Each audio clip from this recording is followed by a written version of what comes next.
Hola y bienvenidos a Tenemos que hablar de producto, el podcast que te cuenta los capítulos que nos salen en los libros de producto.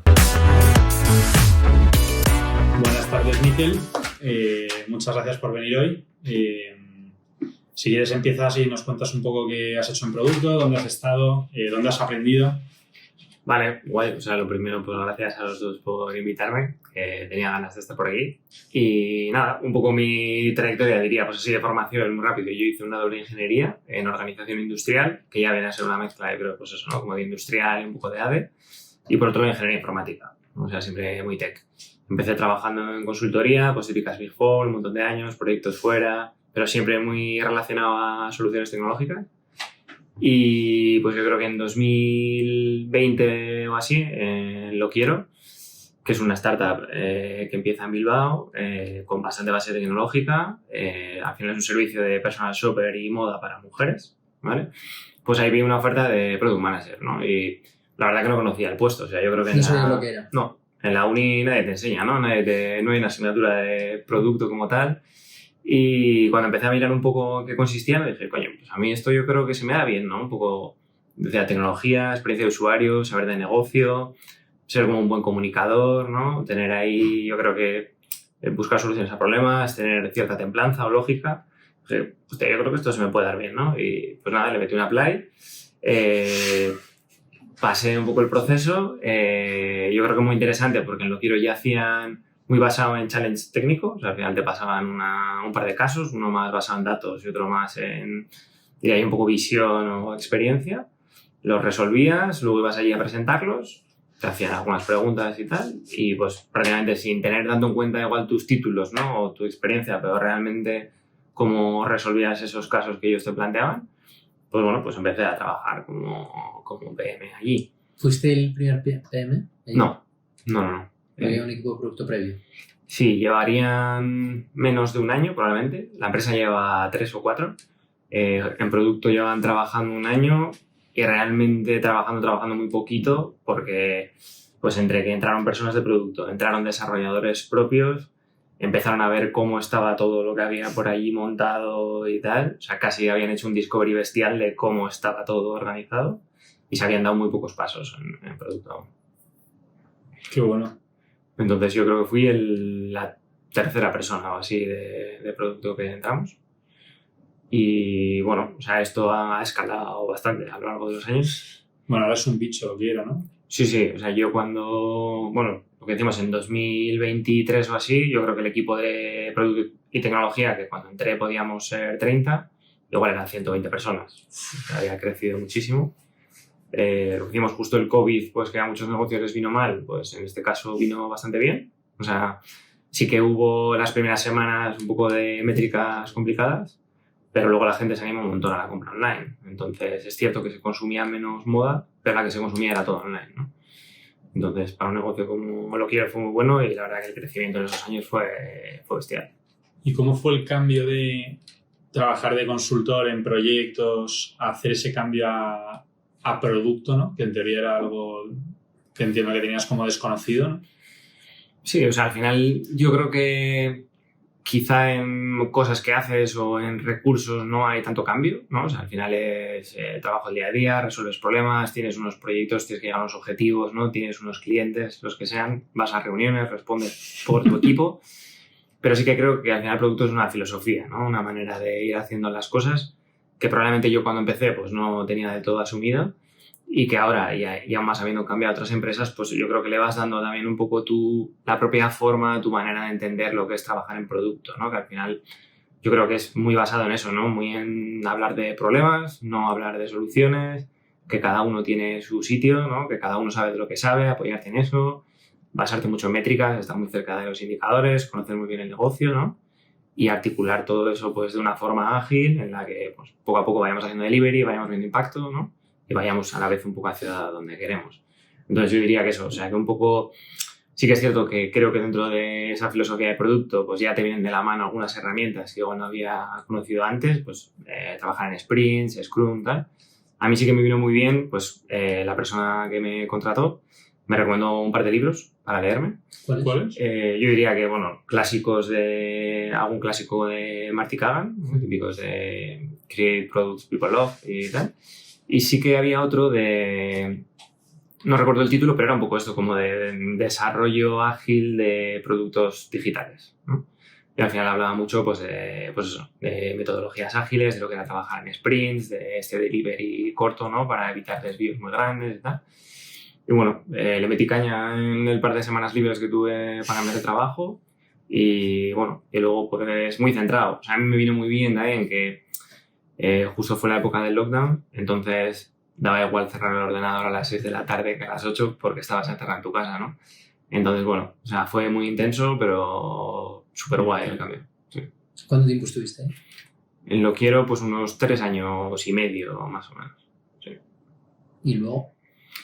Y luego nada, pues después de esos 3 años y medio, pues justo la persona que en su día me contrató para Lo Quiero, que era el CPO de Lo Quiero en aquel entonces, ya llevaba 3 años fuera trabajando en otra idea, en otro proyecto. Y bueno, pues alinearon ahí un poco las cosas para poder darle el salto y volver a trabajar con él. La verdad que mi visión de él y mi idea es súper buena y súper positiva.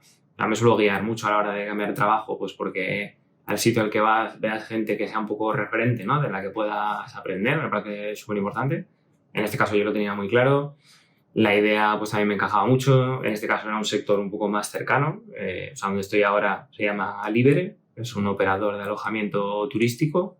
Es decir, es un modelo muy basado en casi todo apartamentos, ¿vale? Pero muy centrado en una experiencia digital y muy autónoma de cara al cliente final, ¿no? Que para nosotros en este caso pues diríamos es el habitante de nuestros espacios. Más acercado a tu día a día dices que el personal shopper de mujer, ¿no? Exacto, claro, no quiero un servicio solo para mujeres. Si lo fuera para hombres probablemente me vería consumiéndolo, o sea, ¿no? Al final que alguien que conoce un poco tus gustos y tu estilo de vez en cuando te compre 4 o 5 cosas, te las mande, te las puedas probar, si te gustan te las quedas y si no las devuelvas, encajaría completamente con mi visión, que al final yo lo exageraba muchas veces, pues decía, es que mi madre muchas veces ha hecho esto, ¿no? O sea, aparece en casa con una sudadera, tipo, sí, oye... política de devoluciones, ¿sabes? ¿No? En plan de, oye, he visto esto, sé que te gusta este rollo que llevas y perfecto. Digo, me has ahorrado ese proceso de ir a una tienda y tal, del que no disfruto. Entonces sí, claro, me veía mucho más cerca, pues, ¿no? Pues yéndome de viaje, buscándome un sitio donde alojarme, encontrando un sitio guay en el que puedas estar a gusto, me veía mucho más identificado ahí, ¿no? Qué bueno. ¿Y cuáles son las particularidades de Libere?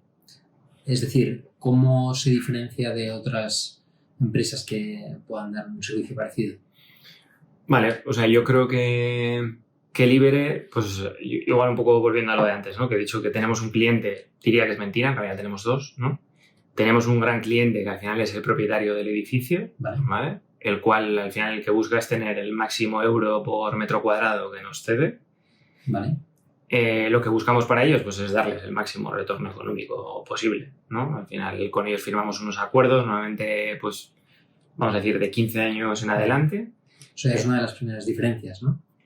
Sí, yo diría que eso es, ¿no? Un poco el retorno que buscas o las condiciones que él te impone, pues yo creo que nosotros podemos comprometernos a unas condiciones interesantes. Igual sin tener el tamaño que puedan tener otras empresas, yo creo que la rentabilidad que se puede obtener a través de nuestro modelo pues es bastante interesante.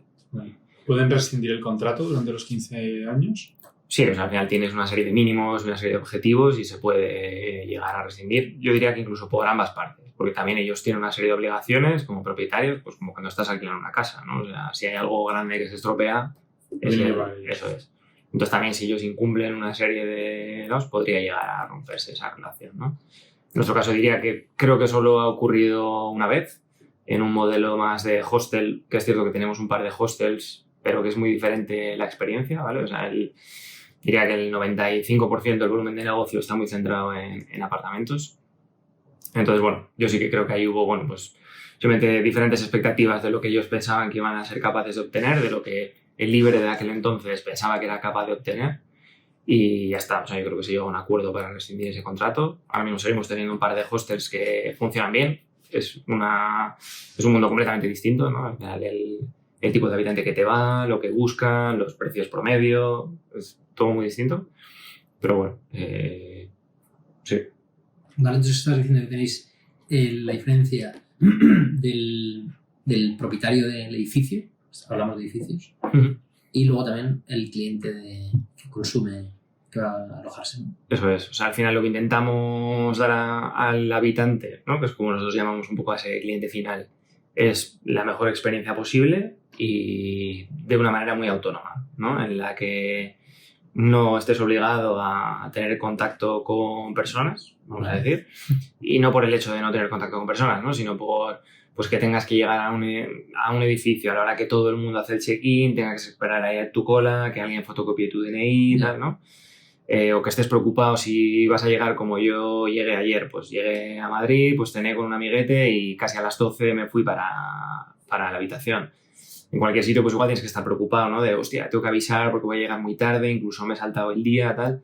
Aquí no hay ningún problema, ¿no? O sea, el cliente, en este caso el habitante, es completamente dueño de ese proceso de check-in, lo puede hacer con antelación, lo puede hacer el mismo día, lo puede hacer en el momento en el que es necesario, no hay ningún tipo de problema. Y entonces por eso no necesitas contacto con personas, no vas a depender de que haya alguien en el momento en el que tú entres, ¿no? O sea, en ese sentido eres completamente autónomo, cumples con ese proceso de check-in, accedes a tu espacio y después a través de la web, la aplicación, puedes ir solicitando todo tipo de servicios adicionales que necesites. Hay un servicio también de... ¿Hacéis upsell entonces a los clientes? Sí, eso es, tú podrías desde allí pues, contratarte el desayuno de mañana si quieres, pedir una toalla adicional, contratar, no sé, pues un tour de bicicletas en Barcelona o un transfer para el aeropuerto el día que te marchas, ¿no? Qué bueno. Entonces, a través de un servicio de atención que siempre intentamos darle las herramientas al habitante para que él sea capaz de intentar solucionar el problema, porque muchas veces hay problemas que simplemente quieres hacer una gestión en tu reserva, que quieres solicitar una factura, que quieres solicitar un día adicional o lo que sea, ¿no? Que no sea obligatorio el que tú llames por teléfono directamente para que te atiendan, ¿no? O sea, primero tienes una capa de herramientas en las que eres más o menos autónomo y luego, lógicamente, hay un servicio de atención con personas detrás que están ahí 24/7. ¿Qué porcentaje tenéis de reservas sin contacto al 100%, por así decirlo? O sea, al 100%, yo, por ejemplo, por las áreas que manejo, intentamos aspirar a que por lo menos la entrada, vamos a decir, la primera entrada a tu espacio sea de manera autónoma, ¿vale? En este caso, igual luego hablamos más, ¿no? Pero bueno, es una de nuestras North Star, yo diría, o sea, una de las métricas más importantes que seguimos, pues un poco a raíz de cómo nos vemos o cómo nos identificamos, pues creemos que esta es una métrica muy importante. Y entonces, eso, ponemos esfuerzos en que ese primer acceso a tu espacio sea de manera completamente autónoma y sin contacto. Que no significa que no haya personas que te puedan atender en el camino y que si es necesario se haga, y obviamente aspiramos a que se haga de la mejor manera posible, ¿no? Pero yo diría que ahora mismo pues estaremos en un 70 o 80%. Al final va a depender del tipo de reserva. Los grupos grandes con muchas personas son muy diferentes a los grupos pequeños. Larga estancia o corta estancia, o sea, hay muchas diferencias. Pero bueno, igual de manera genérica, pues podríamos decir un 70 y algo por ciento. Así. ¿Y el otro 30 tienen por qué sin incidencias? No tiene por qué, ¿no? O sea... No tiene por qué. A ver, depende lo que catalogamos como incidencias. Pero bueno, puede ser desde alguien que ha preferido escribirte por WhatsApp para decirte que el día que llega le gustaría entrar antes de tiempo y ha preferido utilizar el canal de WhatsApp a hacerlo de otra manera. Yo qué sé, y después una incidencia de alguien que ha llegado a la puerta del activo y no ha visto los emails o no funciona el código de acceso y ahí sí que hay que solucionarlo. Entonces, bueno, ahí sí que luego vamos a decir, debajo de esa North Star Metrics hay capas de métricas, ¿no? En las que intentamos ir desgranando. Lo que le hemos dado es más un contacto puro o es que le hemos tenido que dar asistencia en persona, ¿no? Que había una persona allí in situ y le ha ayudado a acceder a su espacio, lo que fuera, ¿no? Y ahí vamos desgranando un poco, pues, qué categoría de contacto es, ¿no? Qué tipo de asistencia se le ha dado. Y de ahí vamos un poco hacia abajo. Porque desde el punto de vista de producto, ¿tú qué llevas? Vale. En Libre, o sea, un poco cómo nos organizamos, vamos a decir, a nivel conceptual, nos dividimos en squads. Me imagino que será la visión clásica que todo el mundo adoptó un poco de... Bueno, creo que en Spotify incluso había tribus y luego squads. En nuestro caso, de momento, solo manejamos squads. Y yo ahora mismo estoy en dos. Una le llamamos operaciones de campo, FinOps, que al final es un poco cómo entendemos nosotros cómo somos capaces de que los espacios estén listos a tiempo y de la manera, vamos a decir, más eficiente posible. O sea, todo lo que es la limpieza, el mantenimiento de los espacios, la gestión física de los edificios, ¿vale? Y luego mi segunda squad es Stay, que para nosotros es un poco la experiencia de estancia, ¿no? Casi yo creo que empieza en el momento en el que has terminado el pago, en el que has formalizado tu reserva con nosotros, y termina casi cuando, además de irte, nos has dejado un poco de feedback sobre ese checkout o ese proceso de checkout, ¿no? Entonces, bueno, eso, cada área tiene obviamente sus propósitos, su propia misión y su propia visión. También creo que es un trabajo en el que estamos haciendo y que mantenemos vivo y sobre el que reflexionamos bastante. Y yo creo que es bastante interesante, ¿no? O sea, yo creo que es un tema en el que se puede profundizar, de métricas que entiende la gente por North Star, que son proxies. Esto de misión y visión yo lo había escuchado antes, ¿no? Y siempre te sonaba un poco pues, a bullshiteo de empresa, ¿no? Muy bien, esto es una frase como muy rimbombante y tal, pero no va a ninguna parte, ¿no? Y hostia, cuando yo creo que a nivel de squad intentas definir bien, te sirve un poco estrujarte y yo iba a poner un ejemplo así en el área de state, ¿no? Pues por ejemplo decíamos, aspiramos a que el acceso sea de manera autónoma o no nos importa porque realmente tenemos gente que ayuda, ¿no? Y solo queremos que el acceso sea bueno o que la experiencia sea buena, ¿no? En plan, le queremos meter la pata esa de autónomo, ¿cuánto nos queremos penalizar en nuestras métricas, ¿no? Me parecía que era una reflexión pues también como muy de identidad, ¿no? O de ideología. Ya. Porque, ¿qué otros squads hay dentro de la empresa? Hay una squad, le llamamos Growth, está más enfocado un poco a determinar un poco los precios a los cuales se venden las diferentes categorías de espacios en base a épocas del año, en base a ciudades.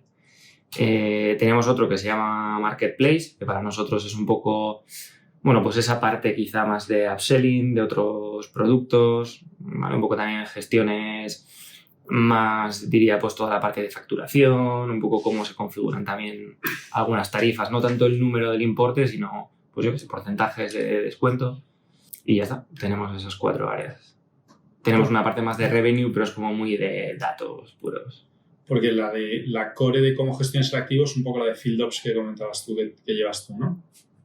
Sí, si lo ves desde el punto de vista como más operativo, ¿no? Sí, Más del día a día, eso es, tenemos que conseguir que no haya incidencias, que no se estropeen habitaciones para que no las tengamos que tener bloqueadas, que las limpiezas se hagan a tiempo, tener en cuenta pues la gente que sale antes, que entra después, cuántas personas son. Sí, porque al final es funnel de venta, ¿no? Lo que es la experiencia de estancia, pero luego fuera de esa estancia hay que hacerle como mucha gestión al edificio, ¿no? Eso es.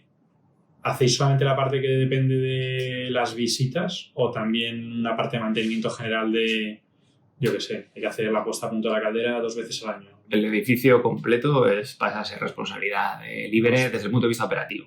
Luego lo que decimos, igual de costes, porque si se estropea la caldera o lo que sea, pues el coste lo puede acabar asumiendo el propietario, pero toda la gestión y cómo salvamos esa situación es de libre 100%. Sí. Luego, por entenderlo mejor, también de captación de edificios, ¿no? Eso es, yo diría igual ya más fuera del ecosistema igual de producto, obviamente hay un equipo de desarrollo de negocio que son los que hacen pues, eso, ¿no? Ese tipo de prospección pues, de ciudades que son interesantes en base a el tipo de soluciones que nosotros ofrecemos, pues entiendo que tengan cierto interés, que hayan tenido cierto movimiento y dentro de eso oportunidades de edificios que cumplan un poco con lo que nosotros necesitamos también, o sea, pues entiendo por volumen de espacios, y me voy a inventar un ejemplo, igual una ciudad nueva que sea súper interesante en la que no estés es una oportunidad súper guay, pero si solo puedes acceder a un edificio que tiene 4 o 6 habitaciones, pues igual no te interesa, pues porque al final la nada que tengas que llevar allí a un par de personas, pues ese coste te está, no tienes manera de diluirlo, ¿no? Yeah. Entonces sí que buscamos, pues, sin que la primera experiencia en ciudades nuevas sea tirarte a la piscina en un edificio gigante de 120 habitaciones, sí que buscamos igual tamaños más, pues de 30 o 40 habitaciones, que bueno, que te vayan permitiendo tomar un poco la temperatura. Entiendo que tampoco arriesgas tanto con el tipo de contratos que firmas en ese tipo de edificios, ¿no? Como para que aunque vaya muy mal, pues que tampoco sea un drama. Mm-hmm. Entonces sí, ahí hay un curro importante. Yo creo que ahora se le está dando bastante push al tema internacional. O sea, ahora mismo Libere tiene activos prácticamente casi todos en España. En ciudades, pues Bilbao, Barcelona, Madrid, Valencia, Málaga, Sevilla, Córdoba. Y tenemos el primero también en Lisboa. Un poco la primera experiencia internacional ha sido ahí en Portugal. Y ahora pues se está haciendo push un poco pues para abrir otros países. ¿Qué tal ha sido la parte de internacionalizar el producto? Porque entiendo que no ha sido solamente traducir a portugués, ¿no? Sí, o sea, yo creo que esperábamos quizá más challenge o que fuese más disruptivo igual de lo que realmente ha sido. Igual también por ser Portugal, que tampoco está tan lejos, ¿no? Que igual tampoco hay una barrera tan grande. Sí que diría, pues desde el punto de vista de legislación, igual un poco de documentación que tienes que recoger, un poco cómo gestionas pues, temas de certificaciones de facturas y cosas así. Pero desde la experiencia del producto en sí, al final también creo que el producto, aunque lo ofrezcamos en España, el cliente, en este caso habitante, es internacional, ¿no? Entonces, no ha habido, yo creo que una diferencia muy grande, ¿no? Y luego, entiendo, hemos hablado también de captación de edificios, pero habría también captación de clientes, ¿no? De habitantes, como los llamáis. ¿El producto está metido en eso, en maximizar la cantidad de clientes que entran en la web o no vendís solo por la web y convierten? Claro, y vamos a decir un poco canales de entrada de habitantes para nosotros son, bueno, los categorizamos en dos, internos y externos. Lo que tú decías, hay gente que efectivamente hace directamente las reservas con nosotros, o bien por la web, o bien por teléfono o escribiéndonos, y os sorprendería la cantidad de gente que hoy en día sigue llamando por teléfono para hacer reservas. Sí. Eso os tumba la métrica de sin contacto. Bueno, eso es. Ahí no... al menos en Stay no nos penalizamos. Por ello. Pero sí que se ha llegado a hacer incluso una pequeña escisión del equipo de atención al cliente o de operaciones y de soporte del día a día. Se ha hecho una pequeña escisión de personas que están dedicadas full a... Nosotros le llamamos quotation, pero bueno, que es gestionar este tipo de reservas telemáticas, vamos a decir, ¿no? Qué bestia. Sí, entonces, de hecho, normalmente cuando contactas a un teléfono genérico de Livere, tenemos la típica locución que si buscas hacer una reserva, pulsa el 1 y ya te vas a ese equipo de quotation, o si no ya vienes como al equipo de operación del día a día, ¿no? Una pregunta, de los clientes que reservan directamente con vosotros, ¿la mayoría es porque repiten o es relativamente orgánico esa parte directa? Es bastante orgánico, de hecho no hay excesiva repetición de momento. No que eso sea nada malo. Tampoco diría que es algo que se haya trabajado, que se haya incentivado. Entonces... No es que tú, ¿cuántas veces vas de viaje? Bueno, a Bilbao además. Bueno, si vas por trabajo sí, pero... Sí, o sea, sí que hay una parte... Luego lo que decís, dentro de estos clientes los vamos categorizando pues en grupos, en individuals, en gente que viene por motivos de trabajo, y eso sí que se trabaja, ¿no? En la parte de corporate, que igual sí que son pues compañías que pues, sus trabajadores se quedan con nosotros, ahí sí que hay algo más de repetición, ¿no? Pero en lo que es el travel individual, que para nosotros es, ¿no?, el individuo que va por motivos de viaje a un sitio, lo que decís, de momento... Pues igual porque el volumen de activos es limitado, que serán unos 15 en diferentes puntos, pero no hay una repetición muy bestia. Tampoco es algo que hayamos incentivado y que digas, hostia, es que hemos trabajado un mogollón, no lo hemos conseguido y esto es un fracaso, ¿no?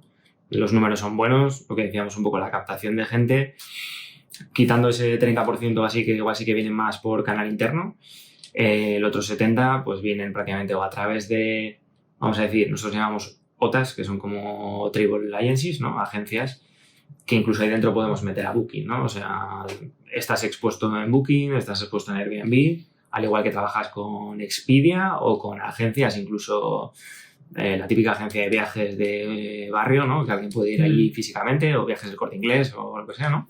70%, ¿no? Eso es. Entonces, sumado, sí. Y Booking es el protagonista, claro, dentro de ese 70%. Sí.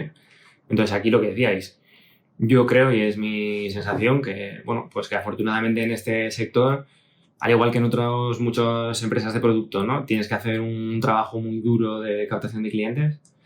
Creo que en este caso el sector en el que trabajamos nosotros, siempre y cuando ese desarrollo de negocio que hemos comentado, ¿no?, hace bien su trabajo, al final, joder, pues identifica una ciudad interesante, ¿no?, acabas accediendo a un activo interesante. Obviamente luego el equipo también de arquitectura y tal, pues tiene su mérito, ¿no? O sea, lo tienes que poner bien, las fotos que haces tienen que ser buenas, tienen que lucir, tienes que tener algo de posicionamiento y de exposición en esos marketplaces, pero a partir de aquí, vamos a decir que la captación es un poco, pues casi orgánica, ¿no? O sea, al final la gente busca en Booking, obviamente tienes que pelear por eso, ¿no?, por estar bien posicionado, luego que las experiencias sean buenas, que las reviews sean buenas, también son unas métricas muy importantes para nosotros, pero a partir de aquí un poco la rueda ya está en marcha, ¿no? O sea, bueno, pero y sobre todo que le pagáis una comisión al canal, pero no tenéis que pagar por ads o cosas así. Eso es. Vale. ¿Siempre habéis tenido squads? ¿O desde que tú...? Desde que yo entré en Libre siempre ha habido squads, pero es cierto que vamos a decir un poco la visión de cómo trabajamos en producto, pues es un poco, vamos a decir, particular. Y me explico. O sea, somos más o menos un equipo de 13, 14 personas. Estamos, vamos a decir, bueno, pues un CPO y 2 PMs, un CTO, un Data Scientist y luego más o menos unos 9 ingenieros. Los 2 PMs sí que estamos asignados, vamos a decir, no sé, cognitivamente o conceptualmente a squads, ¿vale? Nos repartimos un poco pues las squads de producto y el CPO también lleva, ¿no? O está más encima de alguna. Pero luego lo que es el equipo de desarrollo, lo que son los ingenieros, por ejemplo, no están asignados a ninguna de las squads, ¿vale? O sea, tenemos un modelo más de trabajo, creo que se suele llamar como líquido, ¿no? Al final movemos un poco el ancho de banda que dedica a ingeniería, un poco en base a las necesidades del negocio. O sea, yo creo que también es un poco más típico quizá pues en negocios un poco más jóvenes, ¿no? Que acabas de empezar con la idea. Yo creo que aún no tienes una estructura lo suficientemente grande como para que todo el mundo esté con el zoom puesto todo el tiempo en Está estos todo por squads. hacer también. Eso es. Entonces yo creo que esto te da pues mucha más cintura, ¿no? O mucha más capacidad de reacción para cuando identificas algo importante para ti que puede cambiar las reglas de juego, ponerlo ahí todo, ¿no? Nosotros tenemos un modelo parecido también. Vamos, parecido no, igual. Puede ser un poco frustrante a veces cuando, pues si por lo que toca, ¿no? Ese quarter o ese medio año, pues no hay, el ancho de banda no va a caer en tus squads si tú eres el PM, ¿no? Que sí que está asignado a esa área. El cómo sigues aportando, cómo sigues currando y cómo vas sacando cosas, ¿no? Que generen impacto.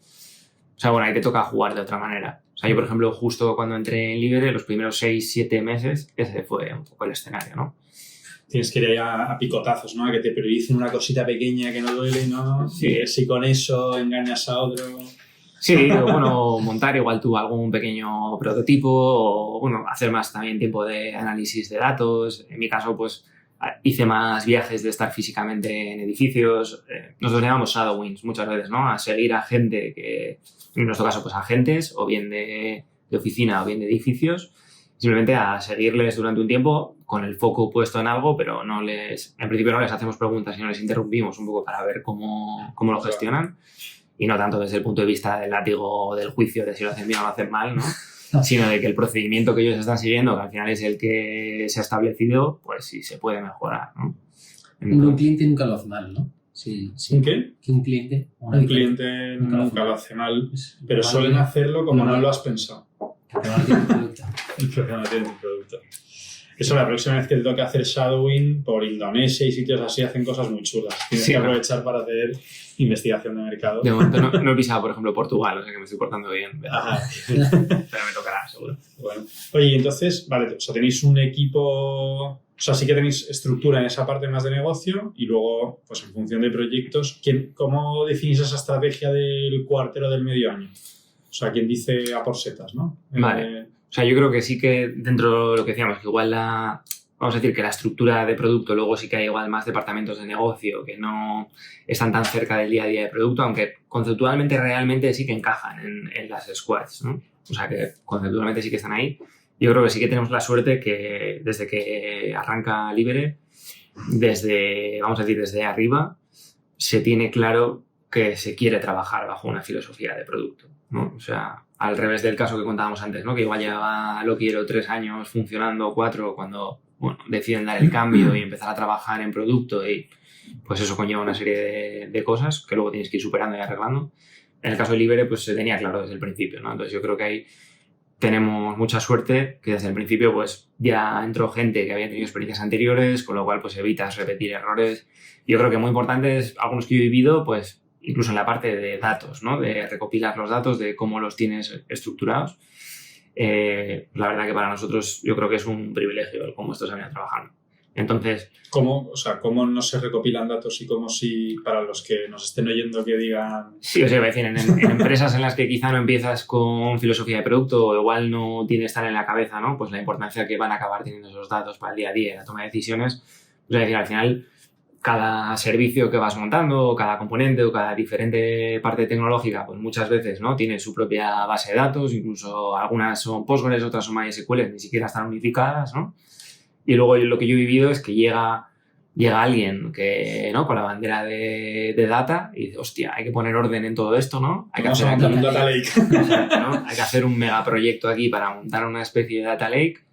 Al menos lo que yo he visto es, pues intentas hacer una solución un poco más in-house que lleva un tiempo y que se acaba haciendo insostenible y te acabas teniendo que virar a una solución pues probablemente mucho más grande, cloud, pues algo basado en Azure, en nuestro caso yo he vivido Databricks o soluciones así, en las que al final ellos te hacen pues una gran parte del trabajo para, yo creo que, bueno, pues intentas solucionar todos esos errores que ha habido en el camino, ¿no? Tú lo intentas arreglar y no puedes y luego pues te acabas teniendo que ir a una solución así muy grande, que entiendo que económicamente, bueno, pues pagas esos errores y todo el tiempo que has tardado en poder llegar hasta allí, ¿no?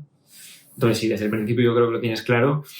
Pues en Libre se ha trabajado muy bien, tenemos los datos muy cerca incluso de la gente más puramente de negocio. ¿Los sacáis del producto y os los lleváis ya a un data lake desde el día cero? ¿O accedéis a producción directamente? No. No, eso es. Nosotros, vamos a decir, hay algunas capas intermedias un poco para trabajarlos. Los acabamos llevando en nuestro caso a Metabase, ¿vale? Es un poco la herramienta con la que nosotros usamos también. Es la herramienta con la que más lo explotamos. Eso es. Y luego el Metabase lo tenemos bien trabajado con las carpetas de KPIs, por squads, por iniciativa, tal. Es lo que hay que hacer un poco luego curro de intentar ser un poco pulcros y no llenarlo todo de 1000 queries y consultas y que nunca nadie sepa dónde está todo, ¿no? Pero si eres un poco consistente, yo creo que consigues tener ahí, pues eso, ¿no? Una estructura, un repositorio de info como súper útil y una manera muy ágil de irte sacando métricas para todo tipo de cosas, ¿no? Qué bueno. Así que me había saltado el cómo trabajamos un poco en producto, vamos a decir, o cómo fijamos un poco esos objetivos. Pues yo diría que hacemos un poco reflexión de compañía, de a qué cosas, ¿no? Un poco qué objetivos queremos llegar, cuáles han sido los últimos números, cuáles son a los que deberíamos llegar un poco pues en base también al plan, pues cuántas aperturas hay previstas para este año, cuáles han sido los números del pasado, ¿no? Hacemos ahí un poco estimaciones y luego desde las áreas, vamos a decir, desde las propias squads, también proponemos, ¿no? A esa reunión, que en nuestro caso de momento se sigue llevando un poco más a, digamos, C-level, ¿no? Un poco directores de las áreas son los que participan en esas reuniones, pero desde las squads nosotros proponemos pues un poco cuáles creemos que son las cosas más importantes para nuestras squads, ¿no? Ahí hacemos un ejercicio, pues vamos a decir, de levantar, ¿no? Esas cosas. Igual la primera vez fue más brainstorming, luego lógicamente ya nosotros llamamos mapa de oportunidades, vamos registrando en las oportunidades, las trabajamos un poco en definir esas oportunidades, esos problemas, los definimos un poco mejor, hacemos un poquito de análisis para ponerles números, vamos a ver un poco pues a cuánta gente afecta, posible impacto y tal. Y todo eso lo lanzamos a esa reunión, ¿no? Un poco las squads proponen, los objetivos de la empresa son, y de ahí, teniendo un poco en cuenta también el ancho de banda del equipo, pues se decide, ¿no? Un poco ordenado por quarters, luego quarter a quarter se va volviendo a hacer un poco este ejercicio. O sea, perdón, ¿quieres decir que al inicio del año, desde producto, se definen ciertas oportunidades para cada squad en cada quarter, ¿no? Sí, y luego diríamos que quizá, depende de cómo entendamos el concepto de producto, puede haber gente que igual no esté tan en el día a día de producto, que también pelee, ¿no? Por cosas de su área, que para ellos son súper importantes. Vale. Y digamos que luego pues todo se mete un poco en esa coctelera, en esas reuniones, ¿no? Y esa reunión, creo que es por entender, ¿eh? Esto puede ser útil. ¿Quién está en esa reunión?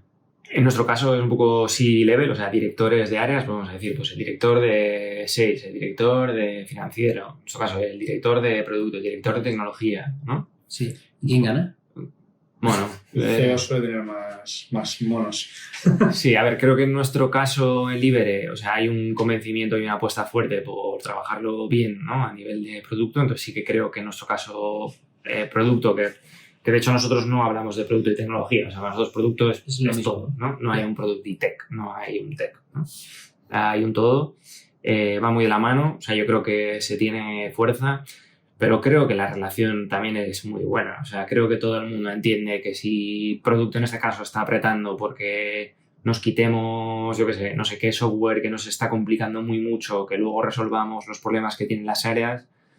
Creo que como ya tenemos esa cultura desde hace unos años, ¿no? Venir trabajando, creo que la gente confía, ¿no? Un poco, no significa que no entren cosas y no hagamos cosas de las áreas, ¿no? Claro. Pero que si les trasladamos, oye, que el mayor ancho de banda de este quarter lo vamos a dedicar aquí porque sabemos que es que en los siguientes 2 quarters vamos a poder meterle mucha más caña, pues de momento yo creo que también como que eso te lo vas ganando, o sea, que tampoco te viene dado, ¿no? O sea, que la gente va viendo que trabajas con ese tipo de filosofía, que se van consiguiendo resultados, que las cosas van bien, ¿no? Pues si haces mierdas, luego pierdes la credibilidad, ¿no? Ya. Eso es. Yo creo que... O sea, hacéis un ejercicio más tocho a principios de año y luego quarter a quarter modificáis un poco, ¿no? Eso es. Sí, yo creo que vale igual también si lo haces quarter a quarter, probablemente, ¿no? Directamente. Sí, lo que puede pasar si lo haces quarter a quarter probablemente es que pierdas igual una visión más a largo plazo, ¿no? O las cosas estratégicas, un poco más de visión se vayan quedando fuera, ¿no? Claro, justo iba a preguntar, de la visión anual, ¿qué porcentaje de las cosas no hacéis de lo que decís que vais a hacer en enero? No lo sé, las cosas, porque al final lo que dices, tipo, la foto del primer quarter pues se mantiene, la del segundo se distorsiona un poco y... El quarter está haciendo otro negocio. Sí, No tiene nada que ver. Y durante el quarter se hace seguimiento de alguna manera. Sí, o sea, trabajamos mucho con OKRs, ¿no? O sea, yo creo que es súper importante, o sea, definimos, pues decía, ¿no? Definimos esos objetivos a los que aspiramos y a partir de aquí, en todas las cosas, vamos a decir que todos esos problemas, oportunidades o ideas que entran y que son parte del plan, tienen unos KRs asociados, ¿no? Se convierten en objetivos sobre los cuales definimos unos KRs desde el principio. KRs que tampoco son inmóviles, ojo, o sea, no es que al principio de una manera, vamos a decir, lógica y mirando datos, pensábamos que podíamos llegar a conseguir 7 y luego, por lo que vamos viendo, vemos que efectivamente pues, que no era realista conseguir 7, no pasa nada en ajustarlo a 6, sí, ¿no? Sí, sí se puede justificar y muchas veces diría que incluso añadimos algún KR nuevo o nos desvinculamos de algún KR No que... tenéis miedo a matar. No, porque también aceptamos que no a veces definimos todo bien desde el principio, ¿no? O sea... Eso es complicado, ¿eh? Hay como mucha cabezonería en... Si dijimos esto, hasta que se muera... Sí, o sea, yo diría, pero porque pues, todo evoluciona, ¿no? Y le vas dando una vuelta y cuando no has abierto a veces el melón de un área, de una iniciativa concreta, intentamos definir esos KRs antes de empezar a abordar la iniciativa, ¿no? Con lo cual tampoco conoces en profundidad lo que te vas a encontrar ahí dentro. Ni siquiera sabes la solución que le vas a dar concreta. Entonces, muchas veces sí, aspiras, sabes que el tiro va a ir a reducir las ineficiencias que nos genera esto, ¿no? Pero luego, a medida que vas dando pasos, o sea, diría que modificamos poco los KRs, ¿eh? Pero que tampoco es algo que esté prohibido, o sea, ni que le tiemble la mano a nadie. O sea, nos gusta que sea algo vivo, que se vaya trabajando y que tenga sentido, ¿no? Al final, que realmente te sirva para saber si estás haciendo un buen trabajo, ¿no? Qué guay. Y entonces luego también toda la parte de priorización, claro, viene ya un poco dada, ¿no? O sea, con esa estrategia más o menos clara, las iniciativas que encima tienen objetivos y KRs, luego ya las cosas más del día a día de qué se prioriza, qué no se prioriza. Porque antes, conforme lo estabas preguntando, digo, joder, ¿tendrán North Stars para propietarios y para habitantes, ¿no? Pero claro, cuando tienes una estrategia clara para todo el año es mucho más... O sea, se te quita mucho ruido de en medio, ¿no? Y dices, oye, al propietario a lo mejor no le tengo que dar nada este año, vamos a enfocarnos en estas 3 otras cosas, ¿no? Eso es. Y luego, o sea, yo diría que mezclamos esas 2 cosas en las squads, ¿no? Al final la squad que le pueda dar, vamos a decir, servicio a un tipo de cliente o a otro tiene su North Star, incluso puede que se lo dé a los 2 y su North Star tendrá que reflejar su realidad. Y lógicamente lo que vamos a decir que desde las squads lanzamos a esa reunión o proponemos a esa reunión ya viene dado o guiado en parte por esas North Star o por esas métricas que están debajo, ¿no? O sea que es un trabajo que obviamente no tenemos del todo cerrado y que seguimos trabajando en él, que hay parte también de lo que entra ahí que son, vamos a decir, necesidades operativas que igual no te las dice un indicador, pero que los agentes que están allí lo tienen clarísimo, ¿no? Otras que pueden ser que los habitantes está clarísimo que necesitan esto, o los propietarios, pero sí que intentamos llevar ese curro de North Star muy a las squads y que lo que proponemos desde las squads intente venir dado y ya priorizado dentro de ese ecosistema de squad por esas métricas. Y una pregunta, ¿aquí dónde quedan como proyectos completamente nuevos. O sea, el día que sacasteis toda la parte esta de upselling, por ejemplo, porque creo que este modelo está súper bien cuando tienes un negocio con cierto volumen y mínimamente maduro, ¿no? Es muy fácil, o sea, con muchas comillas, pero es fácil sacar métricas, medir impactos. ¿Qué pasa el día que pasas de 0 a 1 con cosas? O sea, ¿quieres decir qué pasa con la innovación? ¿Qué pasa un poco? Las ideas locas. Si de repente metes alquiler de coches, ¿no? ¿Cómo llegas a lanzar ahí un alquiler de coches, ¿no? Si es que hacéis ese tipo de cosas, claro. Dices cómo surgiría la idea, ¿no? Sí, claro, ¿en qué momento...? O sea, no va a ser algo que ninguna métrica te proponga. Claro, justo. No, claro, o sea, al final tiene que surgir más de ese porcentaje que dejas siempre a esa visión, estrategia, ¿no? Hacia dónde quieres ir. Sí, en nuestro caso vendría por ahí, o sea, vendría dado en ese ancho de banda que siempre tiene, ¿no? Esa visión o esa estrategia propia de empresa, que nunca te la van a dar las métricas. Vale. Sí. Entonces, sí, yo huiría siempre de... O sea, creo que hay metodologías muy buenas de priorización. De hecho, o sea, a mí hay una que me ha gustado mucho siempre, que se llama ICE, que es impacto, confianza y más o menos esfuerzo. Que al final lo clásico es impacto y esfuerzo, ¿no? Y en este caso, esta metodología, pues propone una C, que es un factor objetivo, porque al final el impacto y el esfuerzo muchas veces lo calculamos numéricamente o con la sensibilidad que tenemos del negocio, pero muchas veces tiene bastante subjetividad. Típico sprint que se convierte en 4 sprints. Tal cual, ¿no? O sea, tú crees que o consideras que... Y luego aquí en esta metodología meten una C que se llama confianza, que es como un factor objetivo que intenta ponderar un poco, pues, tanto I esta E, ¿no? Y esa confianza va de 0 a 10. Vamos a decir que 0 es, esto es una idea mía y exclusivamente mía, y el 10 sería, ¿no? Esto ya he hecho un experimento en producción y es la variante ganadora, ¿no? Y por el medio tienes, pues, hay X competidores que lo tienen, he visto papers, todo esto va sumando puntos en esa C, ¿no? Como para intentar un poco ponderar. Ahora, lo que decís, ¿qué pasa si eres estricto en estas metodologías de numéricas, ¿no? Pues que nunca vas a dejar espacio a las ideas locas, a la innovación, a, no sé, a salirte un poco, ¿no? del tiesto o incluso a las cosas de largo plazo que muchas veces se ven penalizadas, ¿no? Acabarías haciendo muchas cositas a corto con impacto, sí, pero casi siempre muy a corto, ¿no? Mucha optimización local, ¿no? Mucha microoptimización. Y, o sea, la frase de si hacer producto es ciencia o arte, ¿tú dónde te posicionas? Diría que como gallegos, ¿no? Depende. Depende el día, ¿no? Depende la semana o depende el quarter. Bueno, antes has dicho que hay diferentes formas de hacer producto en función del PM, ¿no? Sí. Sí, creo que no hay una carrera y no hay un...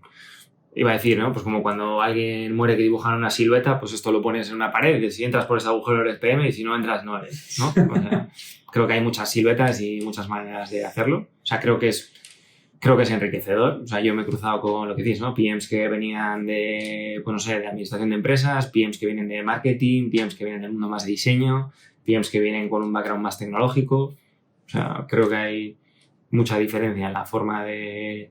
en la formación incluso, pues en la forma de ver las cosas, de interpretarlas, de plantear las soluciones. Y creo que al final es enriquecedor, ¿no? Que dentro del equipo de producto, no solo por los roles, que al final... A mí me gustaría también algo que hemos hablado muchas veces en Líderes, la figura esa del product trio, ¿no? O sea, le damos importancia a, vamos a decir, que dentro de proponer una solución o de atacar un problema se encuentren presentes las skills de diseño o de PM o de desarrollo, ¿no? Pero hacemos mucho hincapié en que queremos que estén esos mindsets o esas skills, no esas personas, Claro. ¿no? Porque... Lo decíamos, ¿no? Tú puedes tener un perfil de un ingeniero senior que tiene una sensibilidad de negocio súper grande y no te preocupes que él va a poner la sensibilidad casi de PM, porque es que en su squad está súper cerca de las métricas, ¿no? Lleva muy bien de tiempo la empresa, conoce el negocio un montón y igual no tenemos que bloquear hacer el kickoff de esto porque es que el PM esta semana no tiene ni un hueco, ¿no? Entonces intentamos huir de la personitis y centrarnos más en que es importante que esas skills sí que estén ahí presentes, ¿no? O no forzar tener ahí un junior PM simplemente porque hay alguien que tiene que tomar el acta de las dailies, ¿no? Completamente. Eso está guay porque es como que tienes muy estandarizado el proceso de priorización y tal, el roadmap, pero por lo que comentas también no sois esclavos de las dinámicas. Diría que que por un lado somos muy estrictos y pulcros y por otro lado somos muy caóticos, ¿no? O sea, es lo que decís. O sea, por ejemplo, usamos Notion como repositorio de documentación y el día que yo entré y vi el Notion flipé. O sea, que la cantidad de cosas que hay, de lo estructurado y recogido que está todo. No, flipaste. Sí, muy positivo, ¿no? En plan de, joder, qué estricta es la gente, en plan, cómo estás tú montado y así. Y luego lo que decís, a nivel de dinámicas, pues en nuestro caso no hay dailies, no hay sprints, no hay retros, no hay... Eso no es Scrum, ¿eh? Entonces no es producto. Efectivamente. No, entonces diría que ese proceso de ir dando solución a los problemas es caótico, entre comillas, ¿no? Porque no está organizado por un framework que es como muy detallado. Cada semana pasa esto, cada 2 semanas pasa no sé qué. No. Pero es que si tenéis muy identificados cuáles son los objetivos, los key results del quarter, si tienes que trabajar en sprints como un poco más engorroso, ¿no? Porque al final tienes que probar o conseguir atacar todos los objetivos. A lo mejor hay uno que te lleva 3 días, otro 3 semanas, ¿no? Sí, que tengo claro que Scrum y cualquier metodología al final es una caja de herramientas con una pegatina que pone el nombre y tú la abres y si te valen las coges y las usas y si no te valen pues no las coges y no las usas. Se puede utilizar un destornillador para abrir una lata de mejillones y eso funciona. Sí. Muy bien. Oye, y por ir también acotando un poco esto, ¿qué cagadas o historias así graciosas tienes de... Algunas hay, ¿no? Sí, o sea, yo diría desde... También pueden ser tristes. También. Nah. Tristes, los dejamos a otro momento. Bueno, o sea, yo diría que al final, bueno, pues o sea, lo bueno es que experimentamos mucho en general, ¿no? Entonces, pues ves las dos cosas, o sea, ves grandes aciertos y ves grandes fracasos y incluso grandes fracasos diría muchas veces no por el esfuerzo invertido, sino por el convencimiento que podías llegar a tener en ello, ¿no? Hostia. Y yo, por ejemplo, pues en este caso de Lo Quiero, ¿no? O sea, teníamos completamente claro que a las clientas, si les presentábamos las prendas pues puestas en chicas que además fuesen profesionales, ¿no? Pues de modelos profesionales, joder, pues esto iba a incrementar el interés que esas prendas iban a generar. Y hicimos el experimento y las métricas fueron terribles, ¿no? Y es que estábamos súper convencidos y es que fue una decisión de empresa absoluta, ¿no? O sea, ¿cómo no...? ¿Cuál es el razonamiento? Porque no se veían representadas en los modelos. Bueno, o sea, o quizá porque no le dimos el enfoque. Quizá luego se trabajó mucho en el enfoque de las fotos, ¿no? En darle otro aire o que fueran más distendidas o el tipo de chicas y de cuerpos que aparecían. Pero versus ver casi una prenda plana tirada en una mesa, ¿no? Y una foto así desde arriba, a vérsela a alguien puesta, que la puedas ver de diferentes ángulos y tal, parecía como muy claro, ¿no? Que eso iba a generar un impacto positivo y en la primera iteración que hicimos las métricas fueron muy malas. O sea, ¿Llegaste a probarlo en producción o fue tu experimento? Sí. O sea, bueno, fue un experimento en producción. O sea, fue una variante controlada a la que mandamos un porcentaje claro. de clientes. Testing, ¿no? Sí. Eso es, sí. Con un flujo limitado. Sí. Pero es que las métricas fueron muy malas, muy malas. Y, o sea, fue una decepción de lo convencidos que estábamos, ¿no? Y habíamos empujado y nos habíamos dejado llevar igual por un estándar, yo creo que del sector y del mercado. Y quizá la realidad es que también que nuestras clientas eran diferentes, que buscaban otras cosas, ¿no? Que no significa que se descartase, o sea, lo que digo, luego yo creo que se fue refinando más, se le dio otro enfoque y seguramente acabó siendo positivo. O sea, yo ya no estoy allí, no sé cómo acabó. Pero bueno, de inicio pues diría que eso fue... Pues no sé, pero eso no quiere decir que una imagen más elaborada tenga peor impacto, sino que a lo mejor ese tipo de imagen... Es que eso es lo que es súper importante. El matiz que le pones a lo que has hecho te cambia por completo cómo interpretas. El error está en la ejecución, ¿no? Total, sí, o igual era en la combinación de prendas que llevaban las modelos que lucían una prenda determinada, porque al final tú para enseñar una chaqueta, pues obviamente ahí detrás hay unos pantalones, hay una blusa, hay un calzado, ¿no? Hay un estilo incluso. Claro. Pues igual ahí no se había acertado, ¿no? O lo que decís, o en el rango de edad de las chicas que las llevaban, ¿no? O igual las clientas no se identificaban con ello, ¿no? Aunque a priori parecía que la decisión era muy buena, pues no, aquí se invirtieron no muchos recursos, pero bueno. Bueno, pero yo creo que lo que es importante es el cómo termina, o sea, primero el cómo lo lanzas, que ya está guay oye, un A/B testing, tal, pero el cómo luego vas reconduciendo y aprendiendo por el camino, claro. Porque es que si no acabas haciendo A/B testing, pero en modo tirar los dados, ¿no? Yeah. Voy a probar el botón rojo. Vaya, pues el botón rojo no funciona. Y acabas ahí con una aberración, ¿no? Que encima no sabes ni por qué funciona, ni por qué deja de funcionar. Sí. Y os contaría también otra historia. O sea, un poco pues trabajando en una empresa que nos llevábamos porque había una empresa americana que hacía un poco lo mismo, ¿no? Y al final, como reportaba en bolsa, pues iba desvelando un poco, ¿no? Qué iniciativas lanzaban, cómo solucionaban cosas. Pues intentamos replicar, vamos a decir, sin testear en Europa y en nuestras clientas, pues alguna de esas soluciones, algunas de las cuales se les invirtió una cantidad muy intensa de tiempo y de estructura de equipo de desarrollo, pues porque había que montar unos algoritmos por detrás, había que montar una estructura de datos que soportase generar eso de manera diaria y que fuese dinámico. Bueno, era mucho curro, o sea, igual más de 6 meses de trabajo. Y cuando eso se llevó con la expectativa de que reportase un poco lo que a esa empresa le estaba reportando, no era un 30% de su negocio, aquí no llegaba a un 10%, por ejemplo, ¿no? O sea, no iba a cubrir ni de coña lo que se había invertido para lanzarlo. Pero no se quiso lanzar tampoco una prueba previa, pues porque se quería preservar muy mucho la imagen de empresa, ¿no? Era algo que se hizo mucha fuerza. En esto no podemos probar porque puede generar un impacto sobre la marca. Tenemos que ir con algo bastante sólido. Y ahí se dedicó una cantidad de tiempo bastante bestia. Y el argumento era, si estos lo hacen... Claro. Es que eso, las notas de prensa ahora de no sé quién con IA tiene un 25%, o sea, yo creo que ya he empezado a leerlas al revés, ¿no? En plan, ostras, estos están dando demasiados datos, ni de coña han sacado esos resultados, ¿no? Es muy complicado, ¿eh? Sí, yo creo que está bien, o sea, que se ha hecho mucho, ¿no? El replicar ideas que funcionaban en el mercado americano, traerlas a Europa, ¿no? Y que probablemente funcionen, pero quizá luego pues tienes que ir definiendo tu propio estilo a pesar de eso, ¿no? Y que lo que decíamos, pues que tu tipo de cliente es diferente, los mercados son diferentes, las modas o los ciclos son distintos. Y creo que luego, pues, a pesar de que puedas basarte, ¿no? Que no tienes por qué tener tú las grandes ideas, o sea, puedes basarte en lo que ellos hacen. Pero creo que, pues, tienes que hacerlo con una filosofía de producto, en este caso diría yo, más convencido de lo que se hizo aquello. O sea, aquella fue con una filosofía de negocio, ¿no? Queremos lanzar esta nueva línea de negocio, no queremos perjudicar la marca de la empresa por ningún concepto, tenemos que tenerlo súper trabajado, vamos a tardar 6 meses en lanzarlo. 6 meses. Y cuando se lanzó, pues estaba lejos de ser algo bueno. Joder, es que hay bueno, si fuera tan fácil, sí, claro, se lo hubiera ocurrido por el camino, ¿no? O sea, quiero decir que es parte de... Pero por eso yo también...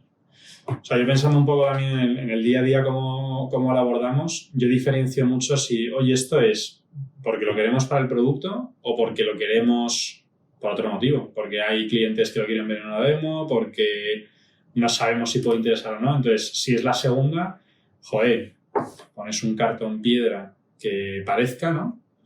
Y cuando de verdad se convierta en un problema que no funciona, ya le metemos tiempo de producto, ¿no? Pero si es producto...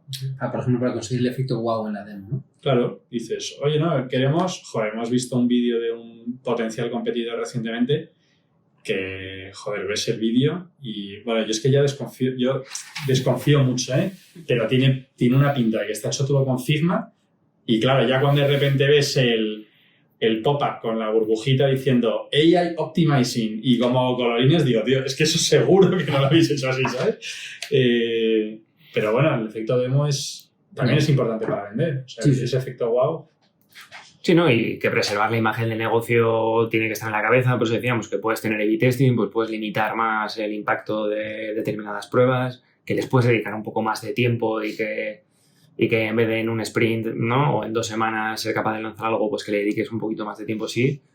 Pero que me parece muy arriesgado para una idea de negocio, pues dedicarle mucho esfuerzo sin lo que decimos, ¿no? Sin haberle hecho ningún tipo de testeo a tus clientes, a tu empresa, a tu mercado, a ver si eso funciona o no funciona, ¿no? ¿Qué le recomendarías a alguien que quiere meterse en producto? Como PM, que oye estas cosas y dice, joder, me fliparía ser product manager.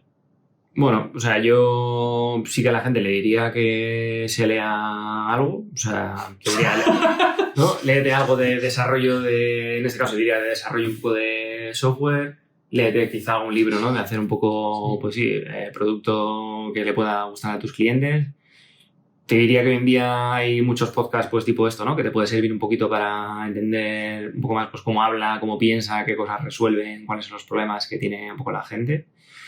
Y a partir de aquí pues entiendo que tirarte un poco a la piscina, ¿no? ¿Crees que es importante que la industria en la que está el producto, la empresa, le sea familiar? Porque, por ejemplo, antes, como has comentado con Lo Quiero, has dicho que es que, bueno, al final tú no, bueno, está 3 años ahí, ¿no? Y tal, pero que no era un producto que tú vayas a consumir. ¿Sabes lo que quiero decir? Sí, con el que te identifiques de algún modo o lo que sea.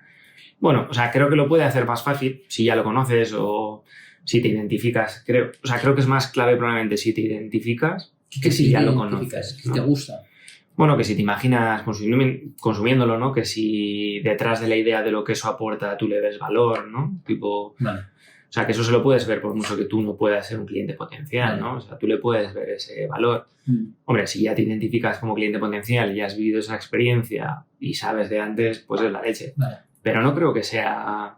Para mí no sería nada imprescindible, ¿no? El que ya conozcas el sector en el que vas a entrar, ¿no? O sea, yo... Lo que decimos, ¿no? Seguramente busque más soft skills, una manera de comportarte, una manera de pensar, una manera de enfrentar problemas, de resolverlos, de gestionar a tu equipo, de hacer que las cosas pasen, ¿no? De estar cerca de los datos, de conocer un negocio.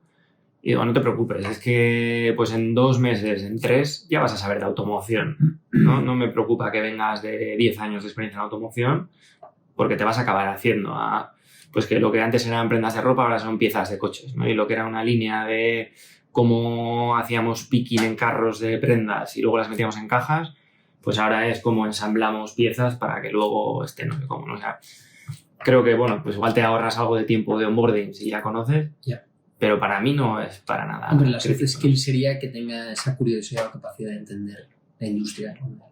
Sí, claro, por eso digo que quizá, y eso igual te viene un poco más incentivado si le ves valor al producto o si te identificas como cliente potencial, igual te genera un poco más, ¿no? Ese interés de...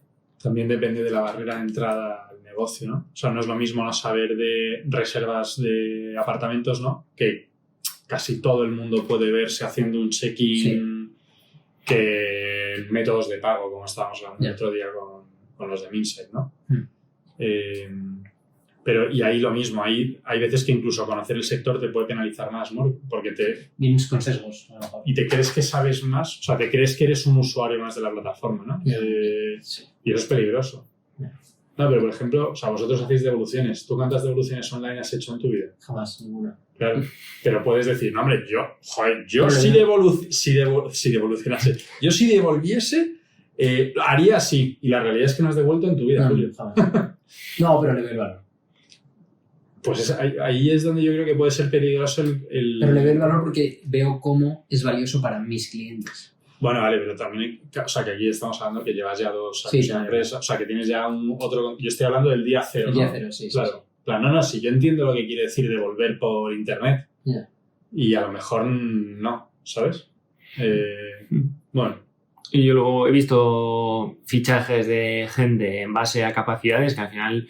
Pues es que, aunque estés en la misma empresa, igual no es lo mismo que seas el PM del equipo de almacén, que al final tiene un enfoque muy operativo de procesos y tal, ¿no? Igual aquí sí que busco más ese background, que igual que si eres el PM del equipo más de, bueno, no sé, pues más de experiencia, que igual tiene una parte de innovación y de testeo de nuevas líneas de negocio, que igual aquí sí que busco que tengas más, ¿no? Pues esa sensibilidad igual del sector y pues ese carácter más innovador.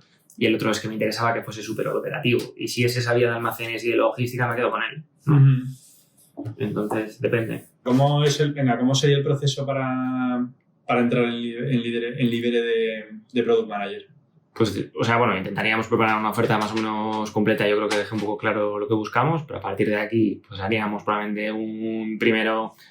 Diría típico cultural fit, ¿no? Pues hablar un poco con la persona, entender su background, qué cosas le mueven, sobre todo qué es lo que está buscando, ¿no? Porque al final, no sé, pues si hay gente que está buscando cambiar por cambiar o gente que ves que ha cambiado 6 veces en los últimos 2 años y tal, ¿no? O sea, haces algo de check ahí un poco, diría eso, entender también qué es lo que esa persona busca y quiere, ¿no? Y le motiva.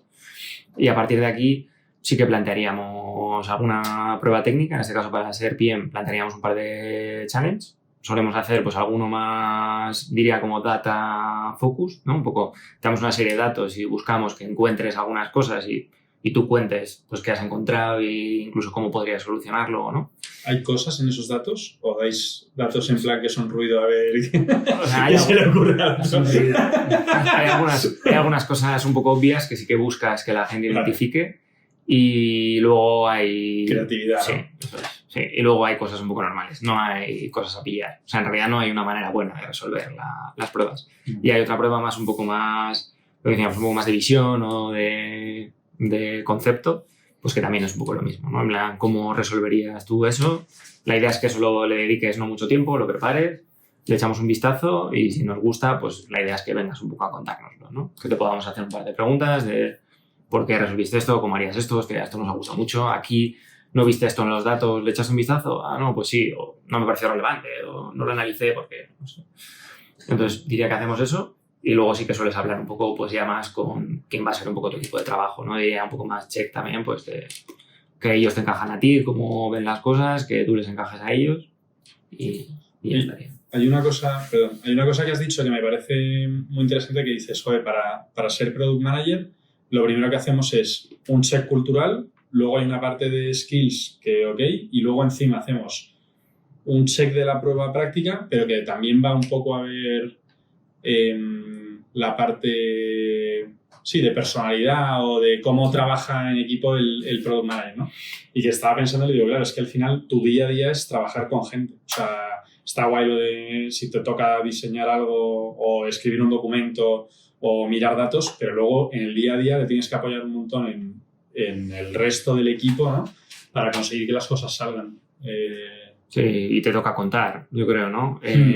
También huiría, y creo que mi CPO estaría orgulloso de esto, ¿no? Huiría del concepto de que el PM sea un puro mensajero, ¿no? O sea, que tú vayas a tecnología con negocio me ha dicho esto y que vayas a negocio con tecnología me ha dicho esto, ¿no? O sea, no aportarías valor haciendo eso, ¿no? O sea, creo que, o al menos como entendemos nosotros el rol es, pues obviamente que tienes que estar muy cerca del negocio, que tienes que estar muy cerca de los datos, que cuando alguien casi te viene con un problema es que tú ya tengas ahí casi eso en la cabeza, ¿no? Que conozcas muy bien los problemas de tu área, las necesidades, los números, y yo creo que en todas esas conversaciones o foros en los que estás, pues sí que lleves ese mensaje probablemente, ¿no? De un poco de los datos, de conocer tu área, de tener en mente los problemas, las soluciones que se vienen dando y luego obviamente pues depende en qué lado estés, pues con más sensibilidad de negocio si no la hay o con más de tecnología si no la hay, ¿no?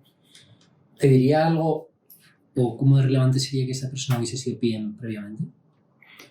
Hombre, entiendo que sí, ¿no? Depende para el perfil que busques, quizá, ¿no? Igual, sobre todo, yo creo que lo comentaba antes Álvaro, igual también el delay que te puedas permitir en el impacto que esperas de esa persona, ¿no?